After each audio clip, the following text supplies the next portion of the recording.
మీరు చెప్పిన పాయింట్లేనండి. నేను గతంలో కూడా శేష్ కుమార్ గారితో మాట్లాడాను ఇదే డిబేట్లో. శేష్ కుమార్ గారు, కుక్కల కన్నా హీనంగా చూస్తున్నారు, బౌన్సర్లను పెట్టుకుంటారు, సెక్యూరిటీ అని చెప్తారు, కార్పొరేట్ ఆఫీసు నడిపినట్టు నడుపుతున్నారే కానీ ఒక పొలిటికల్ పార్టీ నడుపుతున్నట్టు నడపట్లేదు. ఇది సరోజ గారు అంటున్నమాట. మీరు గతంలో నేను మాట్లాడినప్పుడు మీతో ఏదో B1 B2 B3 ఇట్లా చెప్పుకుంటూ వచ్చారు. అసలు ఏంటి, మహిళలకు గౌరవం లేదా? ఇప్పుడు కనీసం సరోజ గారు అంత కష్టపడి 5 ఏళ్ల పాటు పార్టీ కోసం పనిచేస్తే చెప్పుకునేటటువంటి అవకాశం కూడా లేదట, కనీసం కలిసే అవకాశం కూడా లేదట. రోజు గారు మాట్లాడివన్నీ కూడా వాస్తవాలండి, అక్కడ జరిగేదే ఆవిడ చెప్తున్నారు. కాకపోతే ఏంటంటే ఎంత మాట్లాడినా ఇది అంటే ఒక రాజకీయ పార్టీ కాదు వీళ్ళు అన్నది మా నోటంట వినడానికి కూడా ప్రజలు బహుశా ఇదంతా ఏంటి ఇంత చిల్లరే పార్టీయా అనుకుంటారేమో అని చెప్పి ఇంకా నాకు మాట్లాడాలని కూడా లేదు. సరోజ్ గారు చెప్పేవన్నీ వాస్తవాలు, అక్కడ జరిగేవే ఆమె చెప్తున్నారు. అలాగే పవన్ కళ్యాణ్ గారి చుట్టూ అందరూ కూడా బ్రోకర్లే ఉంటారండి. ఎవరు కూడా రాజకీయ సలహాదారులు కానీ, రాజకీయ విశ్లేషకులు కానీ, రాజకీయంగా ఒక పరిణితి చెందిన వ్యక్తులు కానీ ఆయన పక్కన ఉండరు. అందరూ కూడా బ్రోకర్లే ఉంటారు. వాళ్ళు ఏంటంటే ఇప్పుడు వాళ్ళకి మనం మెప్పించాలి అంటే మాకు అవసరం లేదండి, అంత అవసరం లేదు. ఎవడో ఒక చక్రవర్తి ఉంటాడు, ఒక కేకే ఉంటాడు, వీళ్ళందరూ రాజకీయ బ్రోకర్లండి. అది కూడా ఎవరు పవన్ కళ్యాణ్ గారికి బ్రోకర్లు కాదు, మనోహర్ గారికి బ్రోకర్లు. ఫస్ట్ ఆఫ్ ఆల్ మా జిల్లా నుంచి, మా పార్లమెంట్ నుంచి పంతో నానాజీ నెంబర్ 1 బ్రోకర్ అండి. పంతో నానాజీ అన్న వ్యక్తి వల్ల ఈ వ్యవస్థ అంతా నాశనం అయిపోయింది. జనసేన నాయకులతో మాట్లాడినా ముందుగా నాదెండ్ల మనోహర్ గురించి అందరూ మాట్లాడుతున్నారు. అతని గురించి చాలా చాలా దారుణంగా చెప్తున్నారు. ఒకటి, చంద్రబాబు కోవర్టుగా పనిచేస్తారని కానీ, లేకపోతే మొత్తం పార్టీని అతను గుప్పెట్లో పెట్టుకొని నాశనం చేసేస్తున్నారని చెప్తున్నారు అందరూ. ఏంటి అసలు మనోహర్ పాత్ర ఏంటండి? ఏంటి మనోహర్ పాత్ర ఏంటి? అది 100% నిజమండి. పరకాల ప్రభాకర్ గారిని అప్పుడు టీడీపీ కోవర్ట్ గా ప్రజారాజ్యంలో ఆయన బయటకు వచ్చి ప్రజారాజ్యాన్ని అక్కడ ఉన్నవన్నీ మాట్లాడి చాలా అల్లరి పాలు చేసాడు. ఈయనేంటంటే రేపు పొద్దున్న నన్ను కూడా అలా అంటారేమో అని చెప్పి కొంచెం అంటే తెలివితేటలో సీఎం కొడుకు నాదెండ్ల మనోహర్ అంటే ఓ బ్రాండ్ ఉంది గనక అతను చాలా తెలివిగా అంటే ఎవరికి ఏమి అనుమానం రాకుండా జాగ్రత్తగా ఇన్ఛార్జీలను ఎదగనివ్వకుండా గ్రౌండ్ లెవెల్ కమిటీలు అన్ని ఉన్నాయండి. పాపం పవన్ కళ్యాణ్ గారికి తెలియక ఆ కమిటీలు లేవు, టీ నీళ్ళు ఇస్తారా అని అడుగుతున్నారు. అన్ని ఉన్నాయి. మేము పెట్టిన భిక్ష పార్టీకి ఇన్ఛార్జీలందరూ నడిపించి సరోజ లాంటి చాలా మంది ఎంతో మంది డబ్బులు ఖర్చు పెడితేనే పార్టీ నిలబడింది. మేము పార్టీని నిలబెట్టడానికి లక్షల నుంచి కోట్ల వరకు వెళ్ళింది.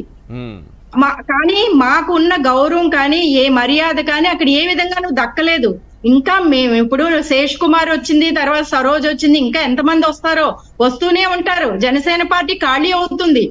ఈ రోజు మనోహర్ గారు పక్కనకి వెళ్ళాక మళ్ళీ ఒక టీ వాడు వచ్చాడు.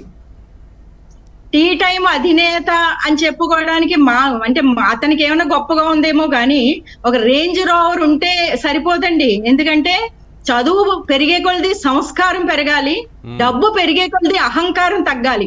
ఆ రెండు కూడా లేవు. సంస్కారం లేదు, అలాగే అహంకారాన్ని మించి ఉంది, అంతకు మించి ఉంది అతనికి. ఎందుకంటే మాట్లాడితే అబద్ధాలు. శేషకుమారి ఈ రోజు పవన్ కళ్యాణ్ గారు చాలా పెద్ద పదవి ఇస్తానన్నారు, ఆమెకి ఏముందో అక్కడికి వెళ్ళిపోయిందని మాట్లాడుతున్నాడు అతను. అలా ఇప్పుడు ఏ పదవి ఇస్తావు? ఇప్పుడు అతన్ని 7 నెలల క్రితం నన్ను ఇన్ఛార్జ్ గా తీసి అతన్ని నియమించారు. ఏం రిపోర్ట్ ఇచ్చాడు పవన్ కళ్యాణ్కి? ఈ రోజు గ్రాఫ్ పడిపోయింది. పిఠాపురం నియోజకవర్గంలో ఇతని వల్ల గ్రాఫ్ పడిపోయింది.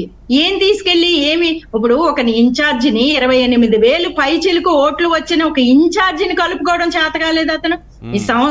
అతనికి సంస్కారం ఉంటే ఇమీడియట్ గా వచ్చి నన్ను కలవాలి, ఫస్ట్ నన్ను కలుపుకుని వెళ్ళగలగాలి.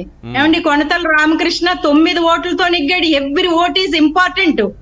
ప్రతి ఓటుని కూడా మనం గెలవగలగాలి. ఒక ఓట్లో కూడా గెలుపు ఉంటుంది. కానీ 28,000 ఓటు వచ్చిన ఒక మాకినీడి శేష్ కుమార్ ని ఇంత నీచంగా పక్క గెంటేస్తే అసలు పవన్ కళ్యాణ్ గారు పిఠాపురంలో ఎలా గెలవాలనుకున్నారో నాకు అర్థం కాలేదు.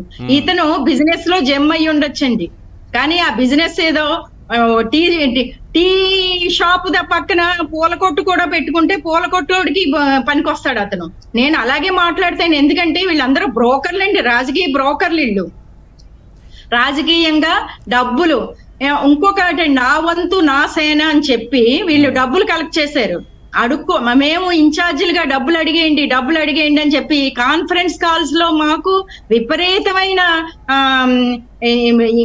విపరీతంగా మమ్మల్ని మోటివేట్ చేసేసి జనాల్లోకి వెళ్ళిపోయింది, డబ్బులు అడిగేయండి.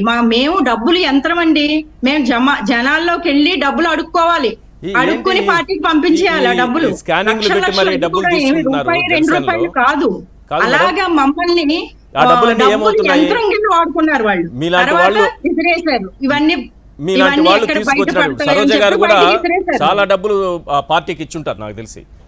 ప్రజల నుంచి తీసుకున్నదో పార్టీకి విరాళాలుగా ఇవ్వాల్సిందో చాలా మంది చేస్తుంటారు. ఇవన్నీ పార్టీ బలోపేతానికి చేస్తుండే. ఈ డబ్బులన్నీ ఏమైపోతున్నాయి? మిమ్మల్ని డబ్బుల్ని తీసుకొచ్చేటటువంటి వ్యక్తులుగా చూస్తున్నారే కానీ పార్టీ నాయకురాలుగా మిమ్మల్ని చూడట్లేదా?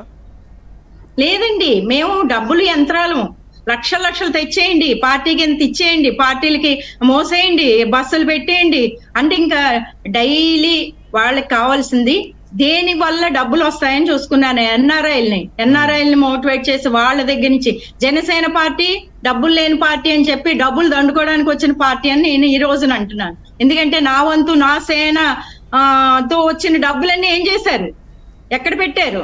విజయవాడలో ఒకరికి ఫ్లాట్ కొన్నారా, లేదంటే నాగబాబు గారికి ఏ ఫ్లాట్ కొన్నారు? ఇవన్నీ ప్రజలు పిచ్చోళ్ళు కాదండి, అన్ని అందరికీ తెలుసు. నిజంగానే విజయవాడలో రుక్మిణి కోటకు ఫ్లాట్ కొన్నారని తెలిసింది. ఇవన్నీ ఈ టీ టైం బ్రోకర్ చేస్తుంటాడు ఇలాంటి పనులన్నీ. ఇవన్నీ వెలుగులోకి వచ్చి అతి తొందరలోనే వెలుగులోకి వస్తాయి. అలాగే పిఠాపురం నియోజకవర్గం నుంచి ఈ సోకాల్డ్ పంతో నానాజీ అన్న వ్యక్తి 63 లక్షల రూపాయలు దండుకున్నాడు.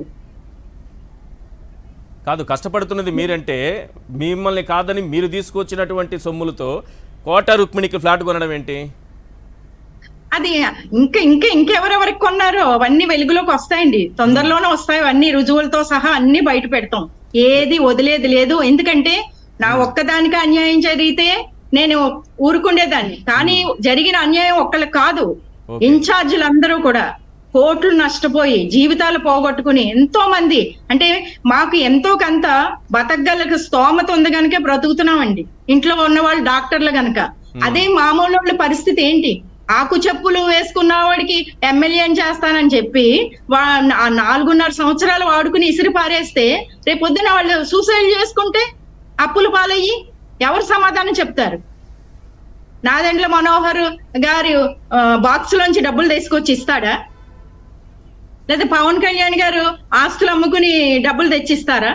ఈ ఇన్ఛార్జీలందరినీ ఏం చేస్తారు? అందుకే ఇన్ఛార్జీలను బలపడనివ్వకుండా, నాయకులను బలపడనివ్వకుండా, కింద గ్రౌండ్ లెవెల్ నుంచి నియోజకవర్గాల్ని బలపడనివ్వకుండా నాదెండ్ల మనోహర్ అనే సోకాళ్ళు ఈ వ్యక్తి కంప్లీట్ గా ఎవరిని బలపడనివ్వకుండా జాగ్రత్తగా గోదావరి జిల్లాలను అయితే కాపలా కాశాడు. అలాగే రాష్ట్రంలో ఉన్న మొత్తం 175 జిల్లాలో ఎవరు 5,000 తెచ్చుకున్న వాళ్ళు ఉన్నారు, ఇన్ఛార్జీలు 2,000 తెచ్చుకున్న వాళ్ళు ఉన్నారు, 10,000 తెచ్చుకున్న వాళ్ళు ఉన్నారు. అందరినీ కూడా సర్వనాశనం చేశారు. మీరు ఇందాక సోదరి సరోజ్ గారు చెప్పినట్టుగా నెల్లిమర్ల నుంచి లోకం మాధవి కాపు మహిళా నేత, ఆమె 5,000 ఓటింగ్ వచ్చిందండి. ఈ 175 జిల్లాల్లో 175 నియోజకవర్గాల్లో అత్యధిక ఓటింగ్ వచ్చింది ఒక్క మాకినీటి శేష్ కుమార్ కి మాత్రమే 28,000 పైచిలకు వచ్చింది, ఏ మహిళకు రాలేదు. 5,000 ఓటింగ్ వచ్చిన ఈ నియోజకవర్గాన్ని వదిలి వెళ్లిపోయి అమెరికా వెళ్లిపోయి ఇప్పుడు రాగానే 25 లక్షలు చెక్ ఇవ్వగానే ఆమెని సీటు తీసుకొచ్చి కూర్చోబెట్టారు. ఇట్లాంటివి చాలా అవకతవకలు. ఆ 25 లక్షలు కావాలంటే మేమే ఇవ్వగలం.